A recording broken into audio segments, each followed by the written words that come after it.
Nico Faye. En personne. En chair et en os. Nico Faye. Ouais, machine broyeuse. Nico Faye. Ouais, pédicateur. Nico Faye. Coca-Cola. Nico Faye. L'œil de l'aigle. Nico Faye. Dit des choses. Nico Faye. Se concrétise. Nico Faye. Ça c'est très bien. Zikou Kambala. Différence. Prophète politique. Mwana ya Mboka. Mwana ya Congo. Nico Faye. Oh Tumba Kutonini. Nico Faye. Voilà nini. Faye. Boulevard Lumumba. Libulu. Nico, obandisi émission l'attention la débit kaka ya pamba. Likambo za. Parce que le bill est meilleur. Na lingi ngana na legisio yo pe sikoyo. Yo kondima. Est-ce que non baron point belek ça c'est Koufi. Rond point. Et ça incompétence? Kendo tala rond point force na Kasavubu. Et ça incompétence? Ah bon, mon frère. Kendo tala rond point force na Kasavubu. C'est yozo reconnaître le côté régime. Parce que ngana la question yo contredit ngana oyo. Ngana kiteo biloko na bino kala kokosa. Ba kosa batu ba bomisa batu tala mboka eleza. Eh makambo nyonso azo sala wana copie yango pa na ngai. Oh. Ye moko ayebi. Ye moko ayebi, yo po yebi. Ki a copie yango pa na ngai. Alandi ye bien na makambo ndeko Nico Faye alobi.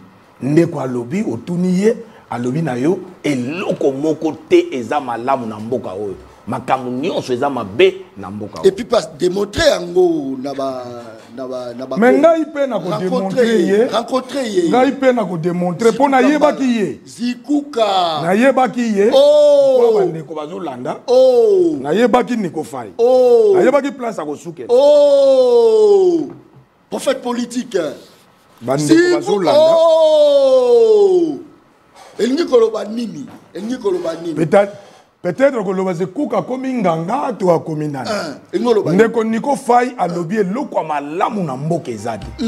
Mais Kabila sali 18 ans comme président de la République démocratique du Congo.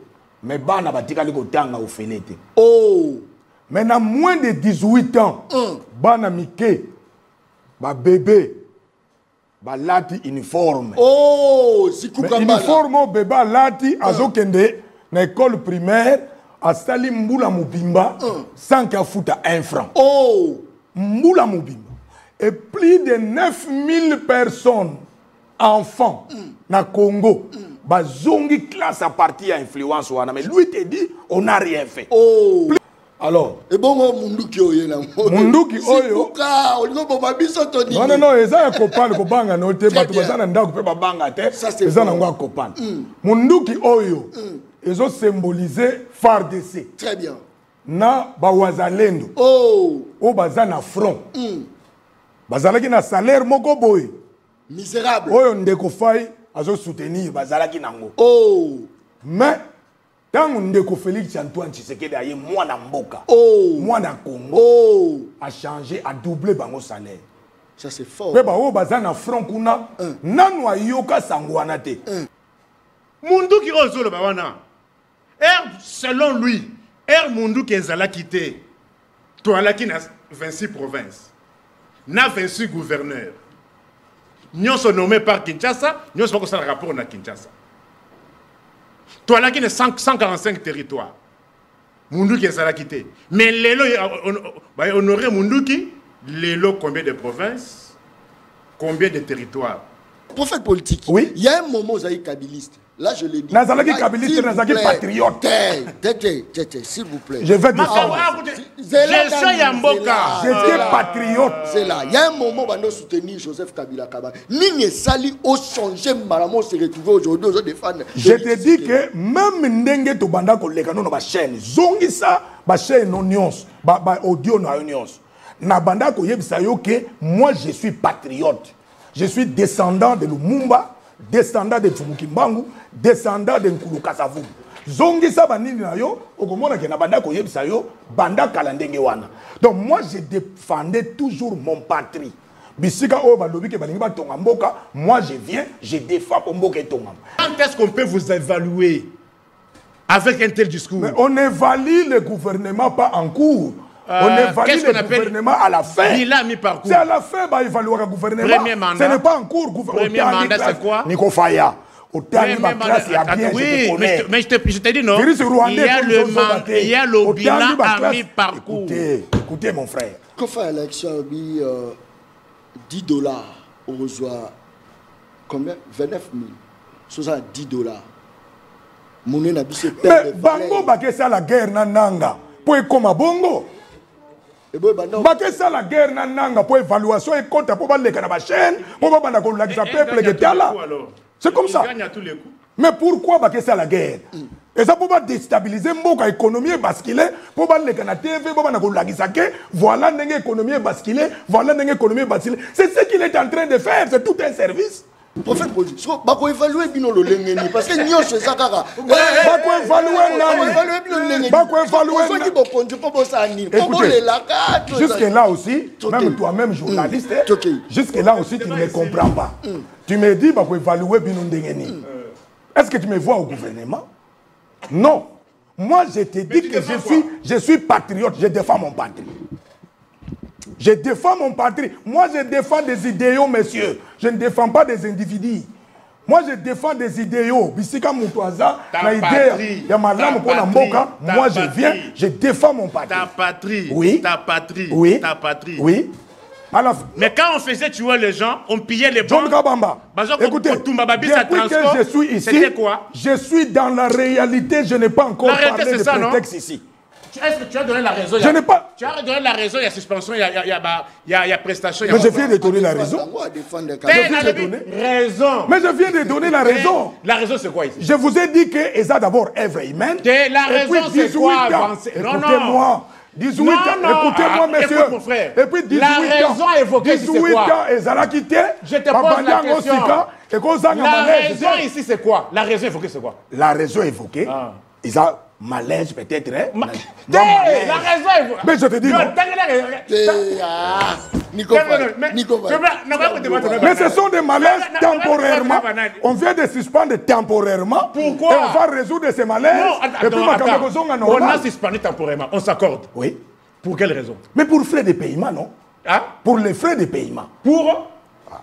D'ailleurs, ce n'est pas à toi de me poser des questions. Ce n'est pas à toi de me poser des questions. Et vous appelez ça solution? Ça, on a créé des problèmes, mais on a créé des solutions. Ça, c'est fort. Est-ce que tu étais au courant de ça? Nico Faye. Tu étais au courant de ça? Nico Faye. Réponds-moi par rapport à ça. Je crois que d'abord, mon toit a rejeté en bloc, ma cambo, on a sur le lobby. Psychologiquement, il faut comprendre que je suis tchatcha. Donc, psychologiquement, même bateau a même nenga toki, tala nenga toki. Il y a un temps où il y a un climatiseur. Mais tala yendenga toki donc on dirait climatiseur ezate. Elingolo bani. Au moins soko zana bargimate okobanda ko toka. Gratuité d'abord. Ezo espèce makaka na monkole été parce que cas d'espèce a memi eza monkole. Gratuité eza pesa makaka na monkole été eza plusieurs hôpitaux oyo eza répertoriés na ville de Kinshasa, même ba clinique universitaire et consort. Ils ont beau ça la gratuité, puis ils ont ça la macambo, il y a gratuité, il y a maternité, il y a maman. La vérité c'est ça. Maman de tout ça boyé, papa tient nos émis. Oh. Pota ba na nge Bible, lobby remplissait toute la terre. Kende non na hôpital, il y a au félo, au foot, ça c'est pas. Merci beaucoup. Merci. Congo banda awati bandu banda ko ezate. Merci. Banda akazangulu banda ko ezate. Félix Tshisekedi lobby faux progéniture ya. Et puis il y a au félé. Très bien. Ça c'est fort. Arrêtez avec le mensonge. Hein. Vous avez créé des problèmes partout. Moi, je n'ai pas appris qu'il faut prendre des mesures pour les plaisirs de prendre et que par après, ça crée des problèmes. Ça, c'est fort. Banyongo et Zalelo, pour la première fois, conseil communaux. Parce que vous bango. Vous faites bango. Naïsi na ebisabino. Nakosi sa lukuta na bino. Oh. Réponds d'abord ma gratuité par rapport à ça. Tu dois me répondre par rapport à ça. Ils ont résolu quel problème? Mais Yoko Badi sorti on a quatre à ministre. Tous les gars. 20 millions détournés. Nathan c'est les morts, c'est les boum boum. Basangi Beko la malonga. Distraction. Yango John Kabamba à lobby. Tuboka Batrapo va parti politique. bien. Mokolo Elamo Nabino Balandia, une très grande émission, la dimension, il y a continent d'Asie, émission Nanga, émission Nayo, émission il y a population congolaise en général. Émission il y a Balabala, présentateur Nango, les journalistes non professionnels mais très efficaces, journalistes à Pesak Information, il y a Balabala, Sokoyebe Ozamoto, il y a Balabala. Landa biso parce que même moto azako kumba à ce net moment azala balabala moto azako teka azala balabala bato balukaka mbongo na balabala, ça c'est très bien. Encore une fois félicitations na balabala ndenge bimisi journaliste John Kabamba. Actualité politique tokobeta yango bandeko langai sans kobanga moto. Je crois que affrontement et salamaki mokoloma jeudi na lelo oyo entre bandeko na biso ba rebelle ya M23 na ba wazalendo. Je crois que Bukavu eza déjà encerclé na bandeko na biso ba wazalendo eza vraiment lisolo peto komeka kobeta mokolo malelo. Bintou Keïta, après avoir rencontré Mwana ya Congo Corneille Nanga, a osé quand même tonaye Nakolobake. Il faut bah rebelle ya AFC M23 bah respecter vraiment bah cesser immédiatement na hostilité na bangoana en respectant date conjoint ya avril bah se retirer sans délai de localisation que vous occupez. Voilà, je répète encore, retirez-vous sans délai de localisation que vous occupez. Vous contrôlez actuellement 80% du territoire de Rutshuru. Engagez-vous dans le processus de désarmement, de mobilisation et réinsertion via le P22 RCS. Repliez-vous sur votre position initiale. Waneza Bintou Keïta, ils appellent solo Otorobeta Mokoloma Lelo. Tous appellent la CIG Mokotorobeta. La Cour africaine se prononce le 26 juin sur la recevabilité de la plainte de la RDC contre le Rwanda. La Cour africaine des droits de l'homme et de peuple rendra son arrêt sur la compétence et la recevabilité de l'affaire opposant la République du Congo et la République du Rwanda le 26 juin 2025 à 10h. Ils appellent Isolo, Tokomeka Kobeta, Mokoloma Lelo, Nakatia Plateau et émission Le Peuple Parle. J'espère que l'émission vous a plus tourné dans Marambo Italie Est, il y a République démocratique du Congo, Maître Lobela P, Tomeka Ofrape P sur la démission.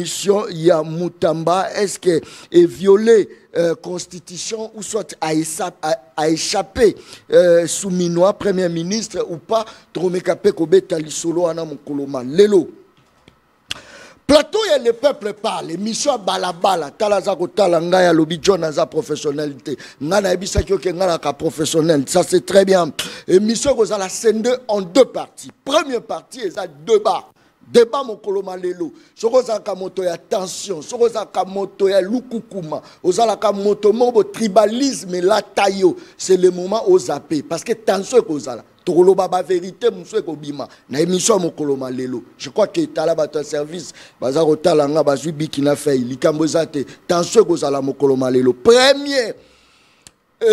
Première partie tozali na Nico Faye na kati ya plateau ya émission Le Peuple Parle. Tozana prophète politique azana biso na kati ya plateau ya émission Le Peuple Parle. Deuxième partie tozana excellence ministre Bazin Pembe na kati ya plateau, député en même temps. Je crois que tozana e photo lembisama muketo cha mona se monitangu yiki ke yaka to bakuti ministre omoni batu bazongi na ba invitation na bango. Ça c'est très bien. Bazin Pembe tozana ye awa tozana ye awa faut appeler sa moto poso qui est la vitesse excellence. Très bien. Merci beaucoup. Voilà. Je crois que l'émission Mokoloma Lelo batu. Merci pour la confiance. Merci. N'a recevoir binoté mais il faut boire baké. Naza journaliste à balabala. N'a rechange pe l'obéli dans peu de temps pour naza ya balabala. Ngai mutati la nga microté. Ngai muta sala cotisation te pona ko ma John o sombela e meter ngaba sombate azotala ngai. Ça c'est très bien. Merci beaucoup. Nico Faye. Nico Faye. En personne. En chair et en os. Nico Faye. Ouais, machine broyeuse. Nico Faye. Ouais, pédicateur. Nico Faye. Coca-Cola. Nico Faye. L'œil de l'aigle. Nico Il dit Faye. des choses. Nico Ça Faye. se concrétise. Nico Faye. Ozawapi. Ça c'est très bien. Botelao Nico Faye. Merci, mon Mboka. Natikali au peu primaire, au présenté co-débatteur Nanga. Na pesi bande konyon son abiso o ya PSTV na o ya le peuple parle en mbote ya koloba eza ebele to ali na minute ya ko perdre te na kena lomangu pour na présenter le bana peuple nanga que ça fait déjà 1098 jours oyo constitution oyo ezali kopekisa régime et défendre cité ya Bunagana. Oui, cité à Bunagana, n'a pas à titre symbolique. Les lots ont commis déjà na Baruchuru, na Goma, mais pour na Bunagana, 1098 jours. Même situation pour constitution et pour ici régime et défendre Villa Goma. Goma Oyali, chef-lieu, il y a province, il y a Nord Kivu, 145 jours. Même situation pour la ville et à Bukavu, 125 jours, où la constitution et pour ici régime et défendre Mboka Wana. Toali na 545 jours où le régime et Tchabicho na situation où naeba ka kopé sa kombote. J'estime que mon Mboka Otoana ça fait longtemps autokutana kité mais a profité pe à kokoma a s'occuper à koki kopé ces explications na peuple oyangai comment expliquer mandat à 2019 et bandi le 24 janvier 2019. Constitution et lobby mandat il y a 5 ans. Mais comment expliquer cérémonie moussous y a investiture et seulement le 20 janvier 2024. 24 janvier 2019, mandat il y a 5 ans, mais comment expliquer tout le monde a cérémonie moussous le 20 janvier 2024. 373 jours au Banda Judith à Kota Masolo pour diriger le gouvernement na allemand d'Afrique alors Congo. Jour J moins 10 jours. 10 jours il y a le 30 juin. Défilé à indépendance et Kendawapi. Est-ce constitution des Pékissi de sous que c'est défilé à indépendance le lot le 20. Dans 10 jours, le 30 janvier, Banda Bamoboutiste, Nabana Bango Bazonga, Salisa, fête, Bina, match, francophonie manga kopola, Kenda kolokota, yeloko kopola. Pour que ça se défait l'indépendance, et pour que ça sa francophonie, francophonie à 2017 et Salema, et francophonie à Souk et 2019 dans Côte d'Ivoire. De 2017 à 2023, Mboka Mokote Ndimaka Kosali sous défilé à indépendance. Mais Bamoubutis, Baye, Bakeko Lokota Manga Wana Kopola. Manga Opola. Mais francophone les Aguinines. Et là, Opola. Yakopola. Et Banzinzi na Balabala. Oh, non, na tout pas comment. 8e jeu et Zalaki na 2017 na Côte d'Ivoire. De 2017 jusqu'en 2023, Mboka Mokote Ndima Kosali c'est loko wana. Poda. Ça servait à quoi? Oh, fire. Canada. Zoka lelo oyo famille nyon so ça a na posa que no asine moyen na Canada. Mais Canada est boya ko Ndimaka et ko renoncer. Mais Bamoubuti se baye lokota. Balobé côté Canada. Bongo, tourisme. Et Salisanini. 3 sites à Pamba. Stade des Martyrs, Stade Tata Raphaël, na Unikin. Kende bisika nyonso wana, bisika nini ba travaux ici là. Stade yango na peinture banda et salama, peinture ya Pamba. Ya Pamba. Ya peinture. Oh, bisika oyo 325 millions et bimi. Ça c'est fort hein. Au Tchetembe après émission, token Stade de Martyrs. Au tala soki bisika wana nde 325 millions et bima. bisika oyo poignet ya pamba ezate poignet ezate Nico Faye ngai lozo ko retenir ngai eza ozo compter pe non seulement institution président de la République mais ozo ko compter pe institution gouvernement où est représenté par Judith Souminoa.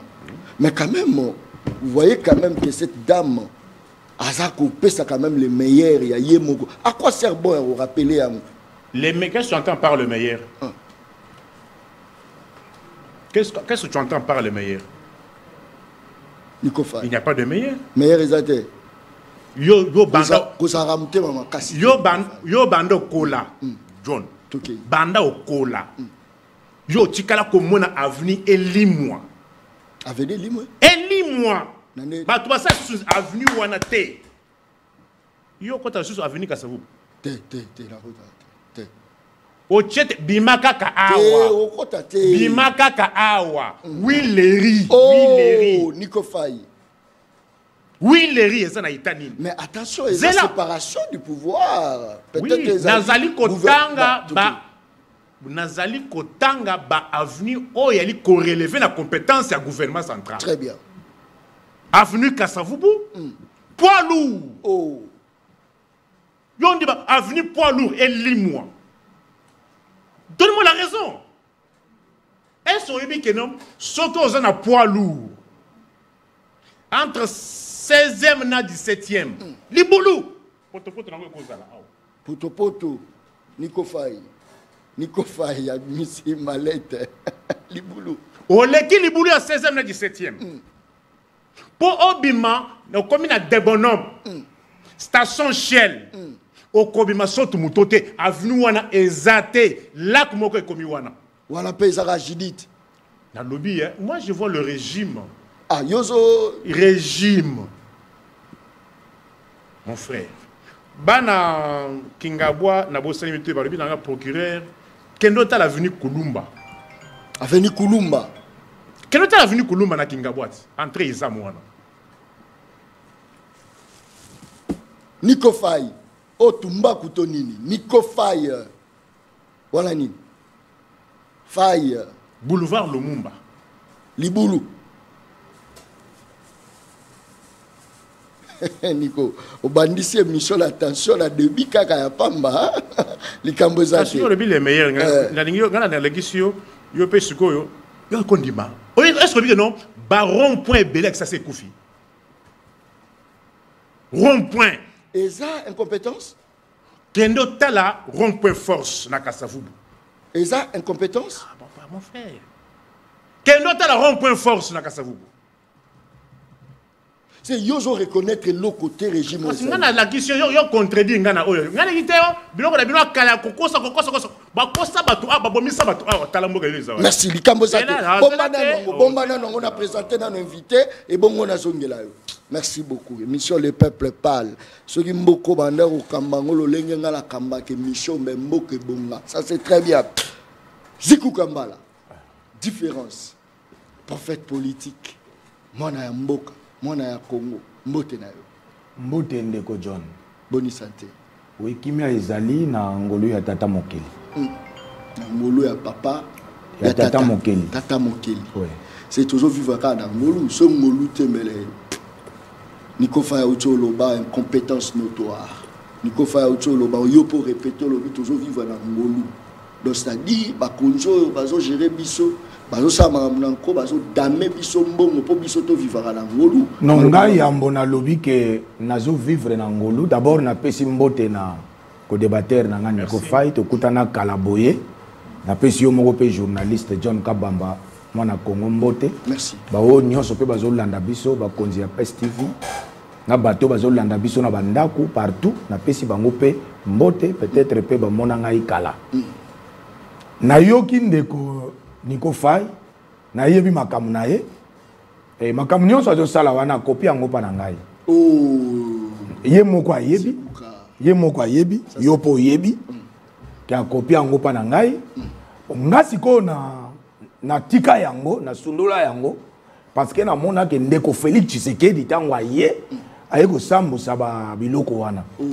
Donc asambu si biloko wana na sens que omoni ndeko Nico Faye azali lisu ya bateau ya zo soutenir parce que soko landi discours na ye okomona ke eza discours moko ya bandeko wana ye azo soutenir bandeko nini ya virus rwandais non oye azo soutenir comment ça oui pourquoi parce que bisika ya zo lakisa wana makambo ya zo lakisa baka isolé wana eza baka oyo kande kodiko faya azali balingaki nde koma bongo balingaki koma bongo po balobaka ndeko Félix Tshisekedi asali eloko te ça c'est fort pe azosala eloko te yango ozomona azokose glorifier kolakisa kolumba kolakisa boye azokose glorifier parce que akanisi atteindre objectif nzoka nde na pokwa lelo nga na ye mpona koéclaircir ndeko Niko Faye na makambo nyonso oyo ye azokoignore na mboka mpe azocomprendre te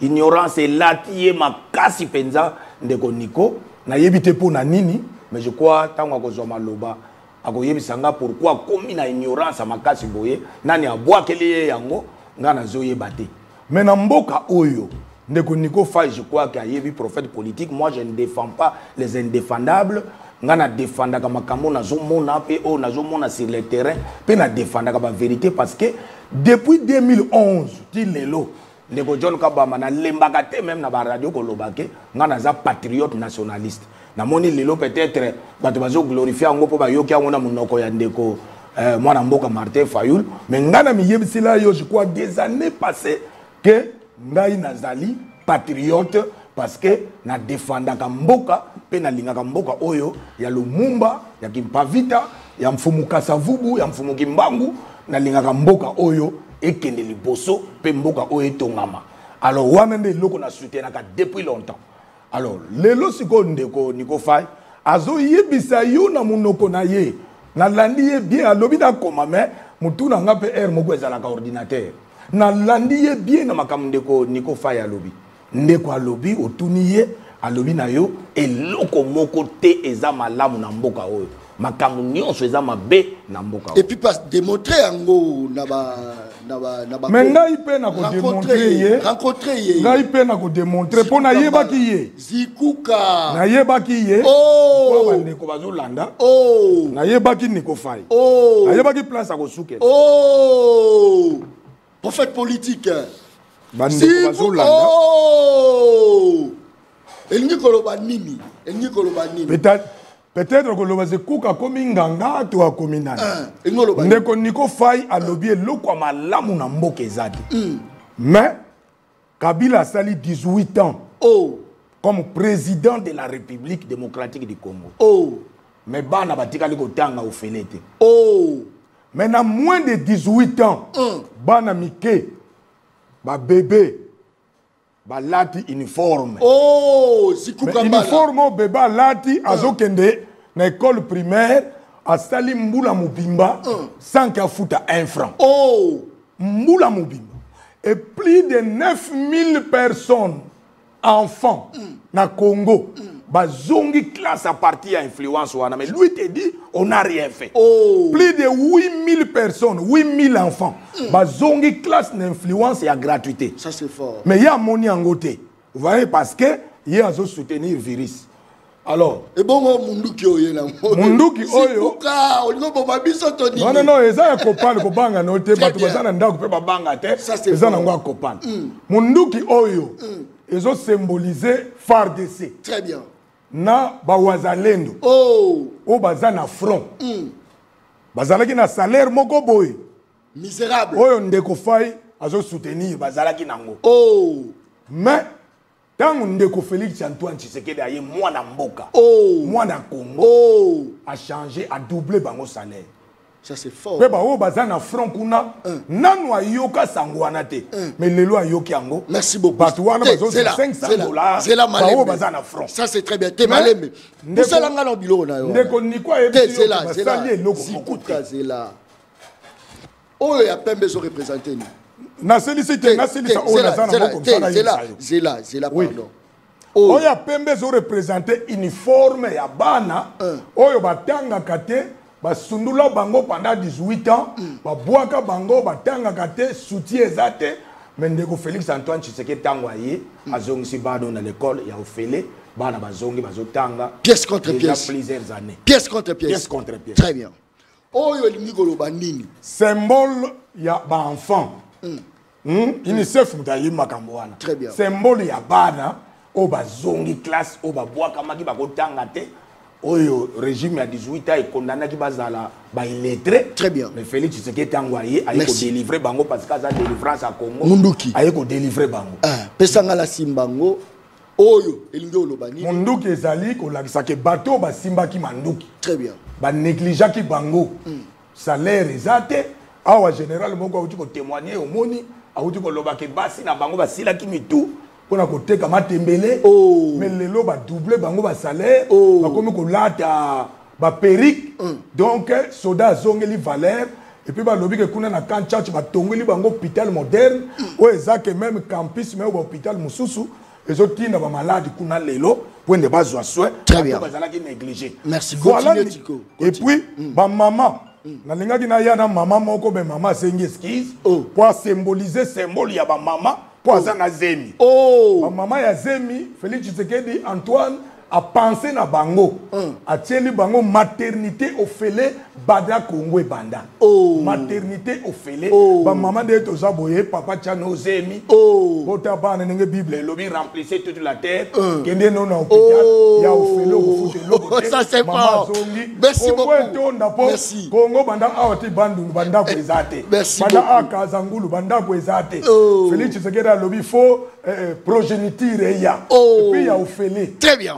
Ba maman ya ofele maman s'excuser on a lingana ya na ye azala symbole ya ba maman o bazobota ya ofele pour ndeko Nico Faye à comprendre que ndenga lobi ke on a rien fait mais à comprendre déjà sikoyo moni a yekoli siko alinga simba kaye pour changer ba données à comprendre sikoyo ke ndeko Félix Tshisekedi Antoine excellence a sali déjà makambo ebele pour na bana Congo et nazo ko informer ndeko que na province na nganga na za ne Congo zikuka mbala na za ne Congo Mulubate descendant ya Mulubate ngana za Mulubate oui ngana za ndeko akasaite kwa ke Congo eza biso nyonso wa za ba congolais alors ngana zali na province ya Congo central précisément na Kisantu azali mwana Kisantu ba bazolanda nga ba yebi zikuka mbala je crois que 10 territoires ya Congo central na 145 territoires batongi ba centre hospitalier batongi ba école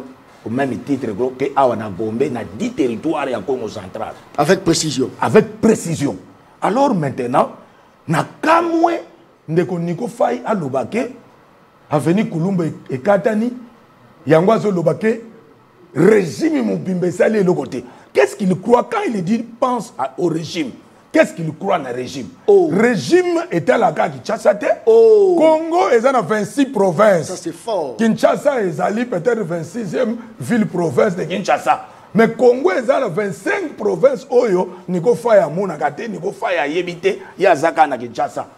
Mais biso to tambo la katoza ba terrain na uti nde na zabo na uti mai ndombe.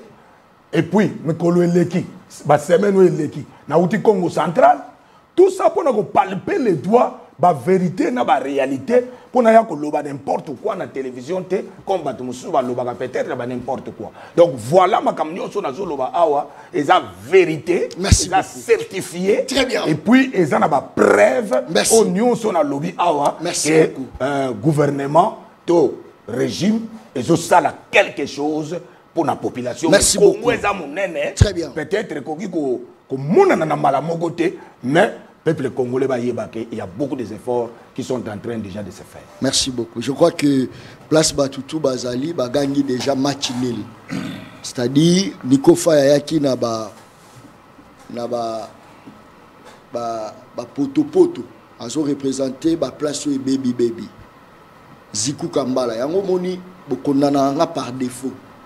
Tant yambara batu ya pouvoir ezalaka nde po ba memape ba argument batu bakanisa loko te John ozalaka contre côté oyo pour la loba match nul ba ina symbole alakisi neni gratuité ya enseignement primaire alakisi gratuité ya maternité et puis na mondu qui pour symboliser que depuis Félix Akoti aza ko honorer ba militaire Mais Moto a géré pendant 18 ans les militaires à négliger Bango. N'habite au lobby Bongo, non? Oui, oui. N'abaché le côté? Bazaki néglige. Très bien. Match nul. Nico Faye. Tout ce compte à l'actualité, mais n'a quelques minutes, on a ramassé sur Yaolo Bezali pour tout compte sur l'actualité. Rapidement. Bon, Nazali Gomituna, on gère un pays pour le bien-être de la population ou bien il faut gérer Mboka pour un individu, une personne. Non. Pas au Kamamboka pour n'abattre nyonso. C'est-à-dire, en 2019, toutes les questions on a tourné, il n'a pas répondu. Pourquoi? Est-ce qu'il y a des photos de questions? Bon, il y a des débats. C'est comme ça qu'on a difficulté. Il y a point de commune à point que non 1-1. Parce qu'il a soulevé ce que moi je dis non. Tu as dit que non, match nul, pourquoi? C'est parce qu'il y a des choses que j'avais soulevées. Mais pourquoi les autres que j'ai soulevées à rencontrer en OPT? Pourquoi? Sur la question Mandouki. Mais défilé d'indépendance, c'est ce que tu as Mandouki. Oh, faille. Défilé d'indépendance, c'est ce que tu as wapi. Ça, c'est fort. Hein? Il ne faut pas venir pour créer des problèmes. Non, non, s'il vous plaît. N'est-ce pas que Marambo Nyoso ya lobi à cosité? À quoi, papa? T'as rencontré coup sur coup. Mais je te dis il y a lobby, aux a raison, mais qu'on limite Congo Kakate na ville province de Kinshasa pour tamboli ma province anonyme ou Nanzele Zali. Nanzele Zali. Kalambambouji. Kalambambouji. Kalambambouji. Zeleza. Kunanda communauté. Anzelaka ya kikuti banu oyo. Ezali. Hein? C'est ça. Mais au moins Congo Airways Ezali pe. Mais au moins ça la raison. Nan point nini? Mundu qui ose le bawana. Selon lui, Mundu qui est quitté. Toi là qui n'a 26 provinces. N'a 26 gouverneurs.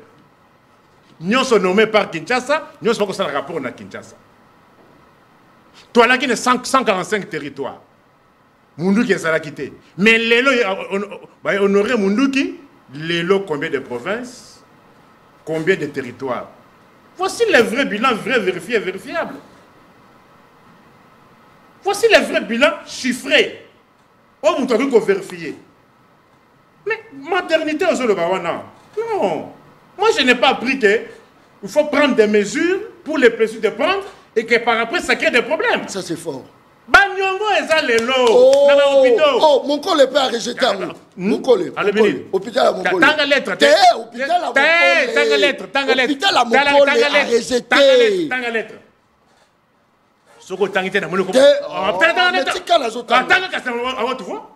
Le centre hospitalier Mokole se voit contraint à partir du 7 juin 2025 de suspendre temporairement le service de maternité et de néonatologie gratuite assurée via la convention avec les fonds de solidarité de santé.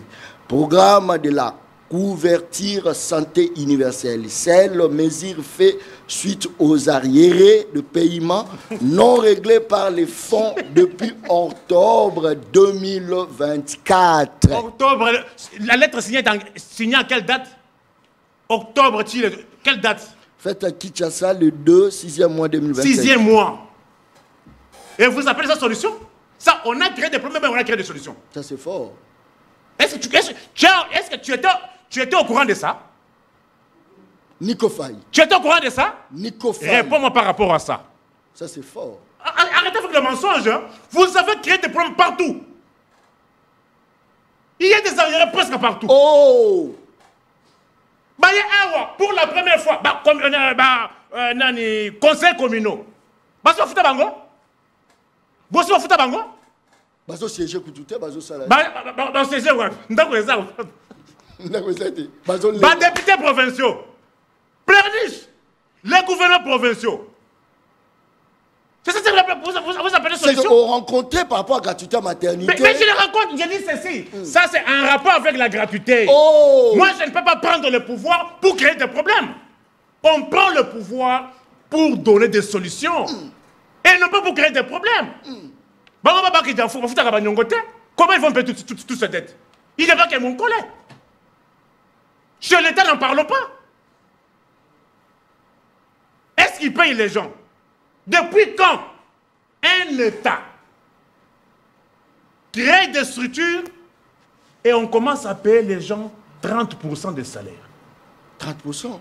Kende na ONAPAC, Nicofay. Office national des produits agricoles du Congo, ONC, Office national du café. Là où on paye les gens trimestriellement, 30%. C'est-à-dire, pour que l'opinion comprenne, na ONAPAC, ceux qui ont un salaire, il y a $900. Bako fout 30% de $900. Moi, je suis procureur général pour le peuple. Notez au répondre. Notez au répondre.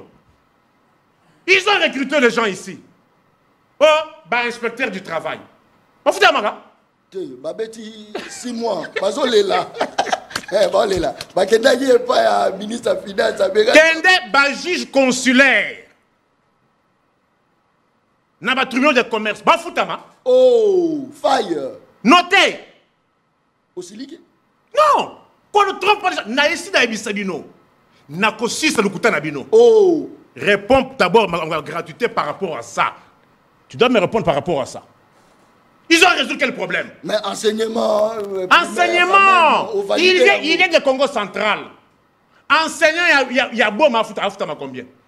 On devient débat. Mais j'ai dit. Il y a lobby gratuité, Zali. J'ai dit, na lobby boyé. Écoute, j'ai dit, en tant que gestionnaire, tu parles à un politologue. Très bien.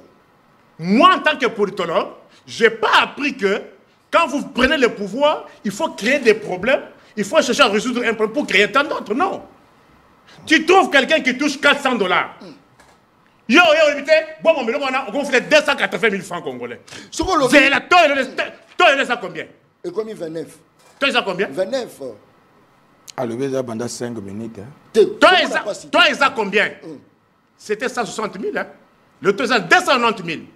Mais Naboma, l'enseignant touche combien? 280 000 francs. Oh, fire. Yebisanga, cet enseignant va faire quoi avec ça? Moins de $100. Oh, il y a qui ça? 430 000. So, 400 000 francs congolais. Yebisanga, na qui ça 400 000 francs congolais. Au sein d'Angoline. D'après yo. Zéla. Nico Faye. Zéla, par exemple. Nico. Yebisanga, enseignant, on peut foutre 230 000. Oh. Pilcha Oyo. Nico Faye. Ils ont 2500. Et combien? Le na sommet à 6500. Oh. Yebisanga, ce que mouton a descendu. D'après le bilan, négatif, positif. Le bilan, c'est ça. C'est ça le vrai bilan. Bilan de merci beaucoup. Gratuité, il a une lettre. Il a la lettre de mon collègue. Merci. Très bien. Pilchar Yangoyo. Merci beaucoup. Poto Yangoyo. Zela d'action Moussous Oyo. Zela Moussous Oyo comme Sangai. Papa. Mais le bilan, c'est quoi? Les bilans ne se décrètent pas. Oui, avenue Motawo. Voilà la Kim. Qui c'est ça? Congo Zarakim. Très bien. Merci, Likambo Sate. Merci beaucoup. Je crois que la PCP, prophète politique, après tout la actualité, pour photo ministre, Naratia Plateau et Michel, le peuple parle. Likambo Sate. Prophète politique, on a rejeté en bloc l'Union sur le lobby. Je crois que d'abord, Moto a rejeté en bloc, Makambo, on a sur le lobby. Psychologiquement, il faut comprendre que Zuma Tchacha. Donc, psychologiquement, même bateau même nenga toki, tala nenga toki. Yé moko tango toye, a commis climatiseur, mais tala yé nenga toki, donc on dirait climatiseur exact. Et nous le bani. Au moins, ce qu'on a na bargimate, au kobanda ko toka, mais tala nga nelongi, au monini, et logoté, na tokate. C'est-à-dire que, a commis un problème à Zuma Tchacha ko sakanate. Dans le plateau, psychologiquement, à Baby déjà ça très perturbé à 100%. Donc, moi je crois que à tout niveau makamuna répondre à makamwanzela avant d'aller au makambo ya gratuité à maternité. Makamwanzela na utiko yebisa yeke ndenge ya zalaka chaque jour on a plateau biso tozo quitter sur le terrain na ba province. Tozo palper les doigts ndenge ba province ezo tambola. Na uto yebisa yoke na uti ma indombe na uti pe na kisambu. na Congo central na komi na Kisantu nazo koyebisa ye makambo ba na Kisantu bazolanda nga pe bazo confirmer pour ngana koya ko loba brabra na télévision te naza d'abord un intellectuel et puis nazali un responsable, un grand responsable na mboko yo na makambo na nga musu na sala na Kisantu wana sokoke en face il y a jardin botanique ba chinois ba tie ba matériel na bango wana na double parcelle eza wana et ba bandi déjà comme cha makadam na nzela ya route numéro 16 et longwe banda Kisantu tina ba kimvula kuna ba popoka baka donc bazo bongisa ngo déjà bana Kisantu bazo landa je crois ba ko confirmer yo ke makamna zo loba eza ndenge wana donc bazo bongisa ngo déjà. Alors gratuité ya maternité très bien. Wana déjà maman elikambo. Tangu na yoki eza kutu maman elikambo te, eza maman elikambo te. Barobota wapi na nzela? Maman elikambo eza patrie. Non, barobota la nzela. Yoka sikoyo. Très bien. Gratuité d'abord. Ezo espèce makaka na monkole te parce que cas d'espèce a memi eza monkole. Gratuité eza pesa makaka na monkole te, eza plusieurs hôpitaux oyo eza répertorié na ville de Kinshasa. Même la clinique universitaire et consort, ils ont beau ça la gratuité, ils ont ça la makambo, il y a gratuité, il y a maternité, il y a maman. La vérité c'est ça. Alors, tant que tangi au tangi na français, na yoki français bien, ba lobby que ba suspendre temporairement. Très bien. C'est-à-dire que ceux qui ba harmoniser na gouvernement, ton entité oyo, ils ont landé la makambo wana ya gratuité, je crois que ba kozong sa makambo en marche. Donc je crois que moi na mboka makambu oyo la raison c'est quoi de la suspension? J'étais vraiment très discipliné quand non réponds. Même temps banda ko toka j'étais très discipliné. J'étais vraiment très discipliné. Réponds pourquoi on a suspendu temporairement. J'étais vraiment très discipliné à tantôt. Alors maintenant œuvre nyonso oyo bato mokili basali quelque part le koleza mbala liboso pendant 18 ans ezala quitté. Eza mbala liboso gratuité yé. Et qu'on coûte un coco quelque part par hasardement, net na monkole, mais ce n'est pas dit que balongoli to et baby non. D'ailleurs d'ailleurs ba pesita msou déjà gouvernement ko quitte déjà kuna bolokola ba lobi temporairement ba ko harmoniser déjà et makambe ko zonga normal. Mais y est tellement que aza presse ya virus wana ya zo linga c'est quoi tombola yango pour être bato virus wana ba sepela. Mais ngana zo yebisa yo ke mboka oyo RDC Félix Tshisekedi aza révélation ya mboka oyo pe azali nakoloba te kaza nzambe mais nakoloba aye pour na délivrance totale contre le virus rwandais pour na mboka na biso Congo oyo ye niko fay azo présenter awa parce que lobeli na ye eza ya virus rwandais. Alors le ko azo présenter virus rwandais moi je crois que au sanitaire oui bandera na le lobi nini virus rwandais Félix Azanani. Hein? Félix Azanani. Pour ne pas dire que c'est un petit Dieu, n'a rectifié n'a pas na kolobake, aye pour la délivrance ya Congo et n'a zali vraiment na argument et belé on a soutenir thèse wana qui a zali révélation puis a zali délivrance ya Congo et c'est pourquoi ngana zo chama bolongo na se makasi nzamba batela mwana mboka Félix Tshisekedi Antoine. Parce que délivrance soit yeli na Congo, ba o ba meka ngo ba msusu ba kufa. Ba o ba meka délivrance o ye aye na ngona. Kota délivrance en mezani. Délivrance soit yé ko délivrer biso contre le virus. C'est là pardon. Ouais. Délivrance en ya courant na ma ya pèse la population. Non, moi na mboka. Moi na mboka. Moi na mboka. Délivrance à Nîmes. Moi na mboka. Pourquoi bandeko ba renforcer guerre na est. Bandeko nani? Virus rwandais. Pourquoi va renforcer guerre na est? Et ça pour moi na mboka Tshisekedi akoma na nkokoso ya kochaba ma ya kochaba courant pe ya kosala biloko wana po bango ba ya ko se glorifier na ba chaîne na ba télévision. C'est ça leur objectif. Je connais bien leur objectif. C'est ça leur objectif. Mais Nzambe lokola zali na Tshisekedi lokola Nzamba zanaye nde ozomona lelo Congo ezotambola. Bango bandimaki te ke lelo Congo ekozala. Bandima qui te que le Congo est comme ça là. Vous comprenez? Congo ezali, Congo ezotambola. Awa azo lakisa biso makambo ya Bunagana, makambo ya nini. Bukavu. Mais Goma. Mwana mboka. Oh. Ba tala. Moko ayaki kuna na Goma. Moko ayaki kuna na Goma. Nani wana? Apakati mbangu ye moko parce que makamwa moni akotika la kolobango na mutu te timu kile kosila. Oh masese. Oh masese. Apakati mbangu ye moko. Wana nani? Mais yo batie yo oye kuna ozo consulter. Après consultation et au kimi. Mbangu. Parce que makamwa moni kuna. Et sengeli ka ki mambangu. Pas kotika la koyebisa ngoni ko fayate. C'est pour vous dire que c'est pour vous dire que monde entier. Je lui rappelle que monde entier est signé résolution. Je crois 27 septembre. Vous comprenez? C'est-à-dire bandeko wana même par force bakotika Goma, bakotika Kivu. Ngana zo yebisa, akende ko yebisa bango. Même par force bakotika Goma, pe bakotika Kivu. Parce que Congo, ekotika la kozala balkanisé te, ekotika la pe ko kabwana te, ndenge bango balingi. Ekotika la ko kabwana. Prophète politique. Goma est occupé, Bukavu est occupé, Rutshuru, n'en parlons même pas. C'est ce qu'ils ont voulu, non, je te dis bien. Mais l'État est où? Et c'est ce qu'il a binoté. Non. Il a failli protéger l'intégrité, n'est-ce pas? Bato bazo kufana ezala mutu la binoté. Ndeko John Kabamba. Na oyebiso ke Tshisekedi aye pour la délivrance totale ya RDC.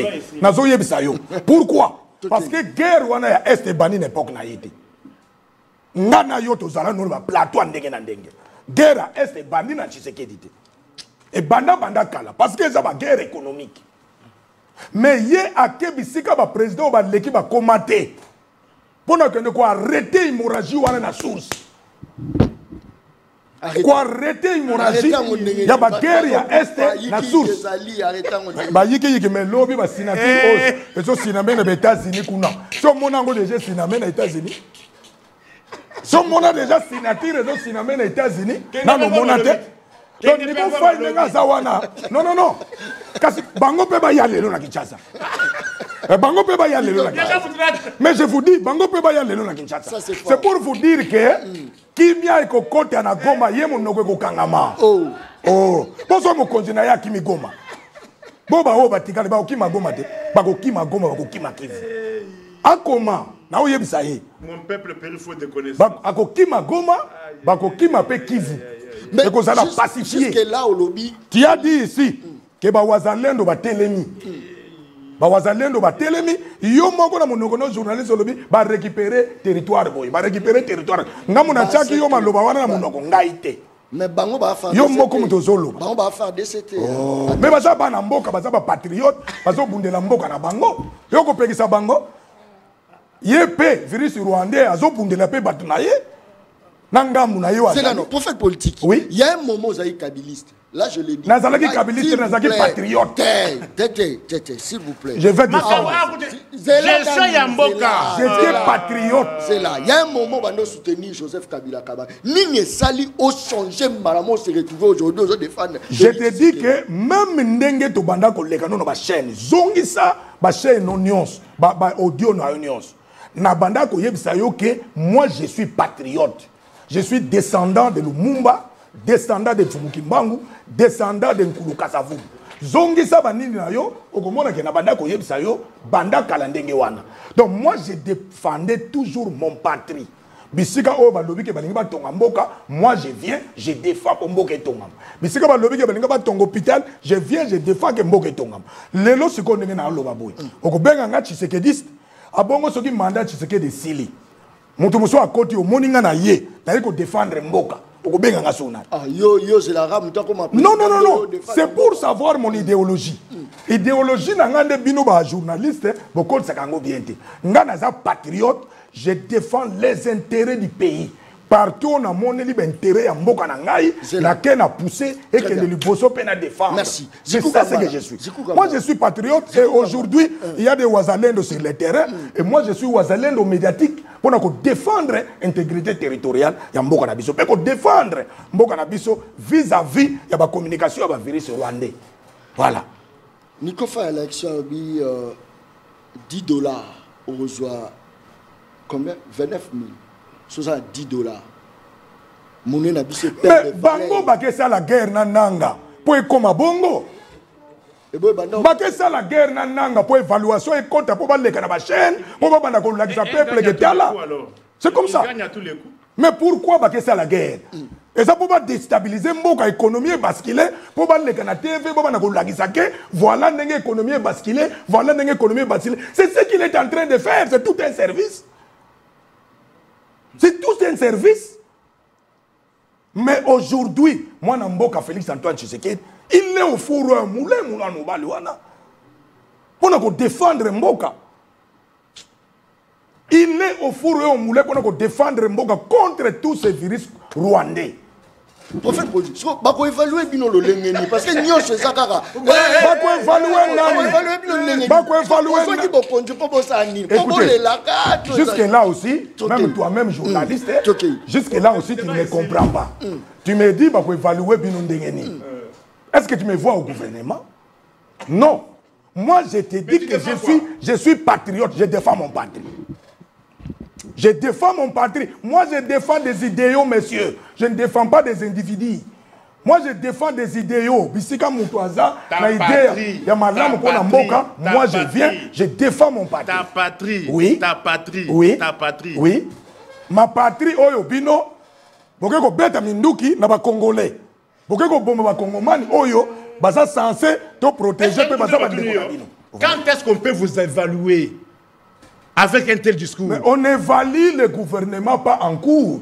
On évalue le gouvernement à la fin. Il a mis par cours. C'est à la fin qu'il va évaluer le gouvernement. Premier mandat. Ce n'est pas en cours. Premier mandat, c'est quoi? Nico Faya. Au dernier mandat, il y a bien, oui, mais je te dis non. Il y a le bilan à mi-parcours. Écoutez, mon frère.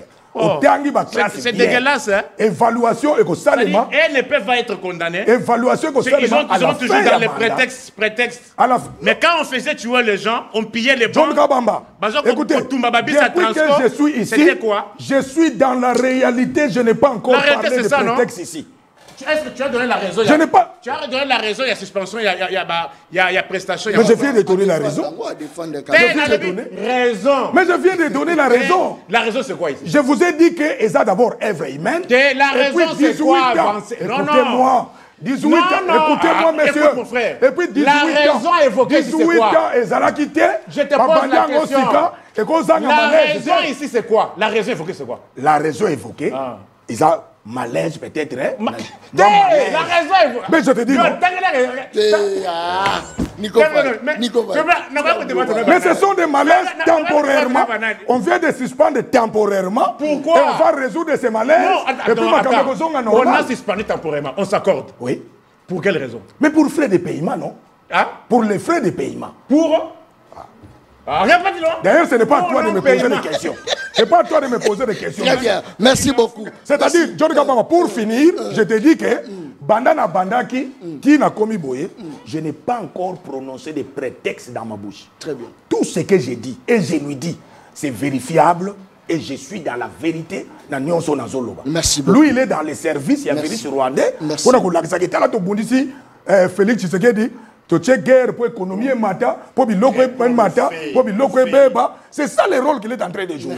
Mais moi, je suis venu vous dire que malgré cette guerre-là imposée injustement, le Congo marchera, le pays marchera. Congo est évolué, il va trouver Kimia, il va trouver Liboso, il va trouver Kimia. Sécurité dans le territoire la RDC. Merci beaucoup, ça c'est très bien. Je crois que Batouaza Rolanda Ngai, biso tozara ba simple observateur, biso tozara ba simple, toujours autour de ces mituna, mais toujours tala. C'est à vous, la population de JG. Nani azala bino, nani azala bino, te nani azolo ba solo, nani azalo ba solo te. Émission ya bala bala, les seuls et l'unique journaliste au batikala ko corrompre yete. John Kabamba, les journalistes non professionnels. Journaliste à bala bala. La Cour africaine se prononce le 26 juin sur la recevabilité de la plainte de la RDC contre le Rwanda. Nico Faye. Uluba ibe mingi, moni petit à petit, mongongo ya RDC komi koyokana. Place oyo wana koyokana te. Qu'est-ce que vous racontez? Soki oyoki sango que Cour a condamné Rwanda n'est-ce pas que Rozonga Polo que Félix a fait un bon boulot? Non. Parce que bino bozaka bosa makambo mingi. Lelo bozo yoka makambo awa o Constant a détourné mbongo. Otuna mbongo na utaki wapi? Mbongo o bozolo bato bazolo bakeno et Constant bazolo ba eza solo de na lobité que a détourné mbongo na utaki wapi? Il faut rappeler que, il faut éviter que, il faut pas penser que les pays a commencé avec ces régimes. Mbongo bozo que non constat de tourner wana e utaka wapi. Il y a eu une condamnation dans à la Cour internationale de justice. Il y avait un conflit entre Kinshasa et Kampala, c'est-à-dire RDC et Ouganda. À son temps, on a condamné Ouganda à foutre Congo plus de 10 milliards de dollars. Rien à voir avec la guerre. Non, c'était la guerre. C'était, comment on dit, c'est-à-dire pourquoi? C'est-à-dire suite, il y a Mbeba Oyo armée ougandaise à Salaka Nagisangani. Kinshasa avait amorcé une procédure, initié une procédure à la CI, Cour internationale de justice. Condamné qui Ouganda plus ou moins 10 milliards de dollars. Est-ce que c'était avec le régime ici? Pour dire que notre zongi? Non. De quoi comment? Alors, quand on avait condamné Ouganda à 10 milliards là, est-ce que c'était avec ce régime? Suite aux exactions commises par l'armée ougandaise na Kisangani. 10 milliards. Mais comment expliquer qu'avec les Mboutis et leurs enfants, on a élongé 10 milliards, comment qu'il a plus ou moins 320 quelques millions de dollars? Est-ce que c'était avec avec le régime? C'est pour vous dire qu'on arrête de tromper les gens que non, tozongi, bozongi wapi. Kozonga wana, concert ango, ils ont dit concert, il y a Jibé, concert wana, il y a concert des nations. C'est quel concert? Concert des nations. La concert wana. La concert wana. Il y a concert des nations. Il y a qu'un concert. Il y a qu'un concert. Rapidement, poto yamba, concert wana. Régime Oyo, Zomuna Oyo. Écoutez, Nyongo, il y a plus ou moins 3 milliards de dollars américains. Plus ou moins 4 milliards de dollars américains. Or, pour avoir comme à 4, plus ou moins 4 milliards, Tozaki n'a 14 milliards. Payé par un régime aussi. Mais expliquez à mon peuple comment Tolongo a plus ou moins 4 milliards, Tokomi a 10 milliards. Ndenga Bamoubutis Bakenda qui batika kibiso ba Nyongo. Peuple congolais, j'attire votre attention. Mobutu era Kimaka, Atikaka Zahir na Nyongo a plus ou moins 14 milliards. Bakabila Baye, ba commission on a plus ou moins 4 milliards. Lelo Bamoubutis na ba zongi Nyongo commis déjà plus de 10 milliards. 10 milliards. À contester. Peut-être ça ya ngonde ba otonga mboka. Otonga wapi. Nico Faye. Nyongo partout. Faye. Battre ba. Tilo Mokole. Faye. Mokole yango. Ça c'est fort. Très bien. Merci beaucoup. Merci beaucoup. Nico Faye. Kende na onatra. Ba to futa mate. Oh. Kende na OCPT. Oh. Nico Faye. Bakosi ba médecin. Na ke ministre moko ya santé ya régime ya solo bakeno akende na poto ala bana ba médecin ya bazairwa ba congolais ba ya ko bazonga Congo ba usala musala awo. Futa bango nini? 284 000 francs congolais. Merci beaucoup. Obola kaka bango tilelo. Merci. Atiyokate. Ba médecin ba ke grève. Balaki bango oto bakisambongo. Banda va payer 264 000 francs. Banda mois de janvier. Tilelo. Monsieur Souana. Mona. Très bien. Merci beaucoup. Ça, c'est très bien. Bon, Congo, rapidement. Même question. Non, je crois que d'abord, alors vu que son peuple, Landaye, n'a eu Motomoko dans Moko, mon peuple, les a Félix Tshisekedi d'Antoine, pour yende Motoba Votaki, ça qui est impérium, pour un peuple. Et je crois qu'il y a des députés. Votaki bango, chaque député na contré na ye azana bateau ba votaki ye, il peut parler au nom ya batouana. Mais ye azali un simple journaliste qui a un peuple na élection il y a 7 jours na yebité azo diembela na article nini to na convention nini comme si ye na peuple ndenga vandi wana niko faya. Donc je ne sais pas si c'est abusivement azo prononcer que mon peuple, moi je crois que ye mutako se défendre pour biso toza batami beko to tanga kapé ba constitution. Donc, alors, je crois que Cour africaine et adopté. Reprendre les questions. Non, non, on est en train de dire par rapport à la Cour africaine, se prononce le 26 juin sur la recevabilité de la plainte de la RDC contre le Rwanda. Mais recevabilité, moi je crois que vous allez toujours positif. Pourquoi? Parce que sur le terrain, Makambo yo ba Rwandais bazo sala pe basali, monde entier mobimba est confirmé que nous sommes agressés par le Rwanda. Na uti ko yebisa yo awa na résolution 27 je crois 73. C'est le monde entier qui est confirmé que réellement la RDC est agressée na Rwanda et puis les crimes contre l'humanité, les crimes de guerre, les crimes de génocide, entre même il y a Pamba ya Goma, plus de 8000 personnes Tolandango na Patrick Mouyaya. Alors,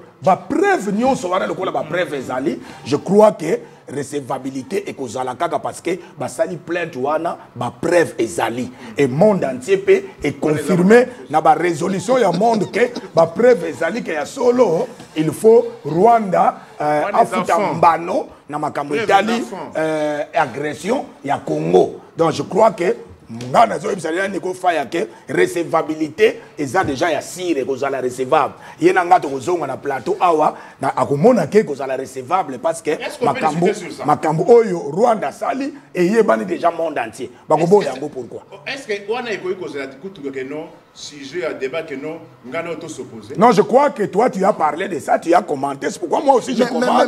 Je suis en train de mettre la lumière. Est-ce que non ngana zolo bela wana te na zolo bela d'abord descente ya Bintou Keïta par rapport Bintou Keïta yo di Bintou Keïta oyebi place a wuti et ako yebe souté non moi je ne dis pas que la recevabilité est sa preuve ko sanga erreur wana ya droit mon frère. Bon, alors, moi je pense que le sujet que non peut-être coup constitutionnel je te connais bien. Est-ce que non est-ce que Namboka Oyo Tomoni ba nommé un non magistrat comme président coup constitutionnel. Non magistrat. Un non magistrat. Période à Kabila to régime Oyo. Oh, Nico Faye. Non, c'est pas possible. Jamais. Attends, Dieu donne parce que ngai na alerté. Dieu donne Kalou Azaginani. Nico Faye. Tu peux me répondre? Parce que la conséquence, c'est quoi? Ce qu'on a commis président au constitutionnel, conséquence logique, c'est quoi? Au commis au Conseil supérieur à magistrat. Très bien, très bien. Mais on a vu dans ce pays, on a nommé Kaloua comme président au constitutionnel, par ricochet au commis au Conseil supérieur à magistrature. Est-ce que tu peux me donner une explication? Au moment où on a yebi baje, il y a Nico Faye. Est-ce que vous comprenez? Au moment où Makambo Touni est à Moussou à répondre. Je connais ces jeux, na yebi bien, na saline ba débat, na yebi ba déviation na ye. Conclusion zanini. Pona ko paluer na situation tous la solution zanini. Situation nini, sécuritaire. Mais oui, pose-moi une question. Kasto bandi, to bandi na tokei. Parce que dans le cas qui m'a dit, toko, ngai naza futurologue te, ngai naza kadima minuté.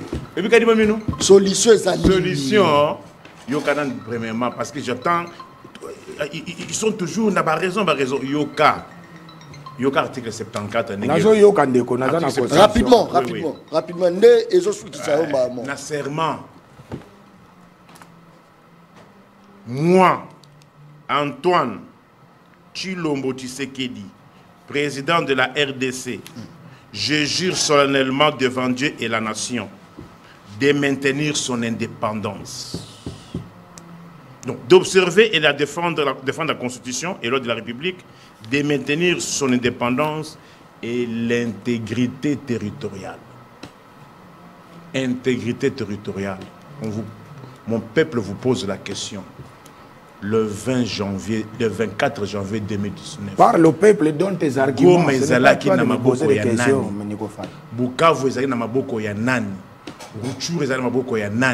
Voici des questions que mon peuple vous pose. Merci beaucoup. Intégrité territoriale. Ne pensez pas qu'en disant que non, moi je me suis rébellé. Et Nani Nanga s'est rébellé. Et Kabila s'est rébellé. Wana eko de douane bino na responsabilité ne bino ya l'état té.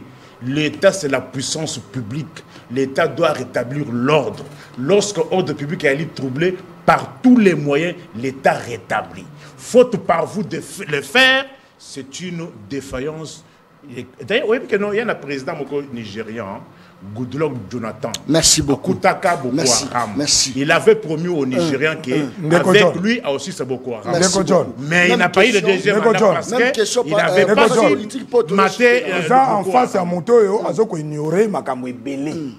Makambo Ebele, il faut ignorer le droit international. C'est-à-dire que Mboka, en tant que Yango, ils ont défendre aux Italie l'intégrité territoriale. C'est-à-dire, guerre ici, la kaka, na mindu kité. Mais aujourd'hui, nous avons la résolution du monde. Oyo, la résolution qu'il faut cesser les faits et zala, batuna batuba van na kwe na bango, et puis la solution où est pacifique, et la signature pour Mboka Ezwa Kimia. Je crois que si c'est que dit Azo Kamamboka ou est isolé na yemo côté. Azongi c'est d'abord Mboka na concert international. Et Mboka ezongi et le kola Mboka ezongi batuana pe. Basali pe ba résolution na bango ya monde entier pour la RDC. Yangonde RDC, ton régime ya RDC, ils ont observé la résolution nyonso ou esalami na kati ya Congo. Ceux qui pilchare mati eza bino batu, pozui manduki pobo boma bandeko na bino ba congolais. Yango pilchare et mati, yango économie est basculée. Ceux qui bino bo kwesi manduki, économie kozonga normal. Merci beaucoup. Je crois que Toyambela Kibino, prophète politique, Zikou Kamba la différence. Maître Zikou Kamba la différence. Maître, juriste, confirmé. Zikou Kambala. Yangwanzu te oyebisi ndeko yazali bosso. Il y a mon patrie. Il y a notre patrie. Très bien. Toyambela Kibino, Nico Faye. Nakati plateau émission Le Peuple parle pour la première partie. Deuxième partie, toujours Yambela Bino, Dopité, ministre. Excellence. Excellence. Excellencia. Bazin Pembe. Je crois que prophète Azo Bima, Bazin Pembe, Azo Kota, pour tout changer Malamoro, tout ça direct, émission Balabala. Excellence, je vous invite à Azo Kota, Excellence. Voilà, émission Le Peuple parle. Voilà, tout ça, on est les mains, bon, tout ça, on continue.